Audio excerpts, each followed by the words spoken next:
पुण्यात्माओं, गुरु जी ने बताया कि भक्ति मार्ग में जब तक आपको ज्ञान नहीं होता है, आपको सच्चा सतगुरु नहीं मिलता है, तब तक ये जितने भी शास्त्र हैं, जो प्रमाणित शास्त्र हैं, गीता जी हैं, वेद हैं, कुरान है, पुराण है, ये भक्ति मार्ग का आधार होता है। क्योंकि भगवान और भक्ति की जानकारी केवल इन्हीं सदग्रंथों में छुपी हुई है। तो ये सदग्रंथ ये बताते हैं कि वास्तव में असली भगवान कौन है, असली भक्ति क्या है, और सतगुरु कौन है, असली सतगुरु की क्या क्या पहचान होती है। इन सब बातों को यदि जानना है, पहचानना है, यदि निर्णय करना है, तो केवल सदग्रंथ ही एकमात्र आधार हैं दुनिया में, और कोई आधार नहीं होता। और यदि सौभाग्य से तुम्हें कोई ऐसा महापुरुष मिल जाए जो तत्वज्ञानी हो और तुम्हें इन सदग्रंथों का सार निकालकर ये तुम्हारे सामने पेश कर दे, ये निकाल के रख दे, निचोड़ निकाल दे कि सतगुरु कौन होता है, सतगुरु की भूमिका कौन करता है, और सच्चा सतगुरु कौन होता है, सच्चे सतगुरु के क्या लक्षण होते हैं, क्या पहचान होती है, इन शास्त्रों से जो तुम्हें निकाल के दिखा दे। और जिस दिन ये सारे सबूत देखकर, सारे अकाट्य प्रमाण देखकर, जब तुम्हारे दिलो दिमाग में, मस्तिष्क में, हृदय में ये बात घर कर जाए,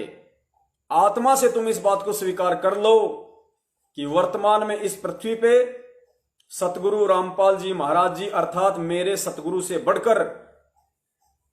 मोक्ष प्रदान करने वाला या भक्ति मार्ग की जानकारी देने वाला, यथार्थ मंत्र दान करने वाला अन्य कोई नहीं है।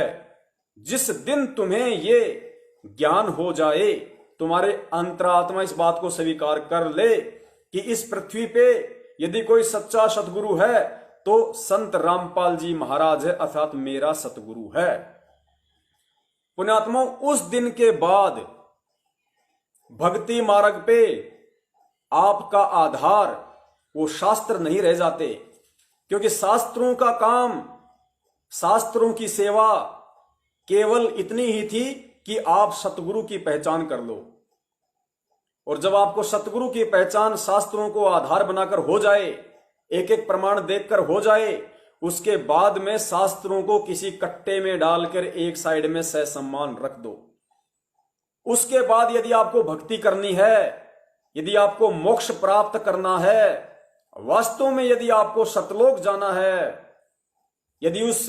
काल के दाव से, उनकी सूक्ष्म चालों से आपको बचना है, तो फिर भक्ति मार्ग पे आपका आधार आपका सतगुरु होगा। सतगुरु का एक एक वचन होगा, सतगुरु के द्वारा मुख कमल से किए गए सत्संग होंगे, और सतगुरु के कर कमलों के द्वारा रचित लिखित पवित्र पुस्तकें होंगी। और यदि सतगुरु की अनुपस्थिति में, सतगुरु की गैर हाजिरी में यदि आपको कोई अन्य व्यक्ति, चाहे वो XYZ कोई भी हो, चाहे कोई सतगुरु के परिवार का हो, चाहे कोई सतगुरु की संगत का हो, या चाहे कोई जगत वाला हो, यदि आपको भक्ति मार्ग पर उल्टे आदेश देता है, उल्टी क्रिया करने के आदेश देता है, तो आपने अपने सतगुरु की अनुपस्थिति में, अपने सतगुरु की गैर हाजिरी में वो क्रिया सही है या गलत है, वो आदेश कितना सही है, कितना गलत है, इस चीज को जांचने के लिए केवल यदि आपके पास फिर कोई आधार है, कोई पैमाना है, कोई थर्मामीटर है, यदि कोई ऐसी मशीन दुनिया में है जो आपको ये बता दे कि मेरे गुरु के नाम से या मेरे गुरु की आड़ में मुझे जो क्रिया करने को कही जा रही है, मुझे जो आदेश दिया जा रहा है, वो आदेश भक्ति मार्ग में सही है या गलत है, वो मेरे गुरु के निर्देश अनुसार सही है या नहीं है, वो मेरे गुरु का ही आदेश है या नहीं है, उसकी जानकारी यदि आपको करनी है तो सिर्फ और सिर्फ सतगुरु के मुख कमल से किए गए सत्संग और सतगुरु के कर कमलों द्वारा लिखित पुस्तकें ही एकमात्र पूरी सृष्टि में आधार है, अन्यथा और कोई आधार नहीं हो सकता। और यदि आपने उस स्थिति में अपने गुरु के सत्संगों और अपने गुरु के द्वारा लिखित पुस्तकों, यानी पुस्तकों में भी सत्संग ही होते हैं, गुरु जो पुस्तक में लिखेगा अपने अनुभव ही लिखेगा, तत्व ज्ञान आधारित बातें ही लिखेगा,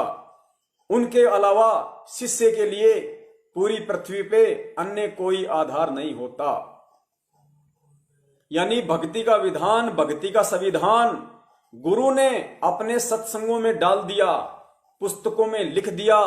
that's not edible, that's not changeable. उसको एडिट नहीं किया जा सकता। जो गुरु ने मुख कमल से सत्संग बोल दिए, डीवीडी में रिकॉर्ड हो गए, आपके मोबाइल में आपके घर पे पहुंच गए। और जो पुस्तकें गुरु ने अपने कर कमलों से लिख दी,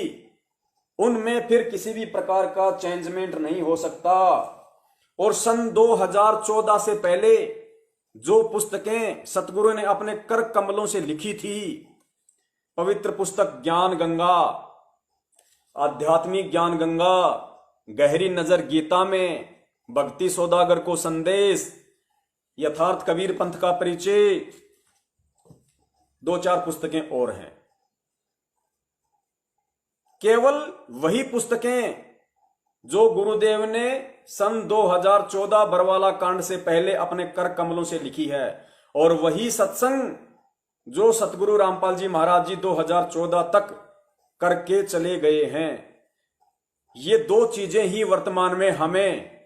आज उनके द्वारा ली जा रही परीक्षा से बचा सकती हैं, काल की सूक्ष्म चाल से हमें सावधान कर सकती हैं। अन्यथा बचने का दूसरा कोई उपाय नहीं। तो बताओ, सतलोक आश्रम मैनेजमेंट हरियाणा ने जब पीले पर्चे निकाल कर या व्हाट्सएप पे मैसेज डाल कर पूरी संगत को सतगुरु रामपाल जी महाराज जी के आदेश बताए कि गुरु जी का आदेश है, हमने हरियाणा में भूपेंद्र सिंह हुड्डा को जिताना है, अर्थात कांग्रेस सरकार को वोट डालने हैं। कौन सी पुस्तक में लिखा है, कौन से सन 1994 से लेकर 2014 तक के कौन से सत्संग में इस बात का जिक्र है कि भगत ने उस पार्टी को वोट देना है या उस पार्टी को वोट देना है, या भगत ने ये गंदी राजनीति का खेल भी खेलना है? पुण्यात्माओं, सतगुरु इसलिए ये आदेश नहीं देता क्योंकि सतगुरु हमसे भक्ति करवाने आया है, भक्ति रूपी फसल पैदा करवाने आया है। और ये जो राजनीति है, ये जो पक्षपात वाली, जो जातिगत आरक्षण, गुंडों की सीबीआई जांच, अन्य धरने प्रदर्शन रैलियां, ये जितने भी ये कुक्रम हैं, ये भक्ति मार्ग में उस फसल को बर्बाद करने के लिए कीड़े हैं, कीड़े। जो भगत भक्ति रूपी फसल भी पैदा कर रहा है और साथ में कीड़े भी साथ में लेके चल रहा है, वो कभी भी अपनी फसल को परिपक्व होता हुआ नहीं देख सकता। तो बता दीजिए किस पुस्तक में ये राजनीति के आदेश या जितने भी कुक्रम हम लोगों से करवाए हैं, सैकड़ों की संख्या में कुक्रम करवाए, सैकड़ों की संख्या में, या किसी भी पुस्तक में बता दीजिए कि गुरु ने कहा हो कि भगत भगत को दान दे सकता है, भगत भगत के यहां ज्योति पाठ करवा सकता है, भगत भगत को ज्योति का पैसा दे सकता है, भगत भगत को पाठ का पैसा दे सकता है, भगत भगत को दान दे सकता है। बता दीजिए कौन सी पुस्तक में लिखा हुआ है, या गुरु जी के कौन से सत्संग में ऐसे आदेश हैं? अगर नहीं है, और यदि आपने वो आदेश मान लिए उन व्यक्तियों के कहने पे, तो आप उसी दिन से अपने सतगुरु की मर्यादाओं से दूर हो चुके हैं। ये भक्ति मार्ग का विधान है, संविधान है। समझने वाले समझ गए हैं, ना समझे वो अनाड़ी है।